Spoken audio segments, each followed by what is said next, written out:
Suntem în direct? Bun găsit, doamnelor și domnilor, la Răutăcisme TV. Tot mai mulți cetățeni apelează la plasturile antitutun pentru a se lăsa de fumat. Și acum o știre de ultimă oră. Se pare că cercetătorii au descoperit un nou tip de plasture, plasturile minune. Pentru a afla mai multe detalii, mergem la colegul nostru, reporter special. Ai legătura. Am preluat legătura. Mersi, Georgica. Inventatorii români au creat un nou tip de plasture.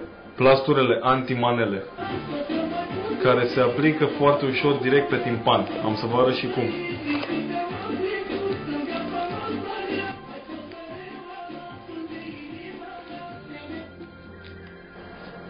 Chiar funcționează.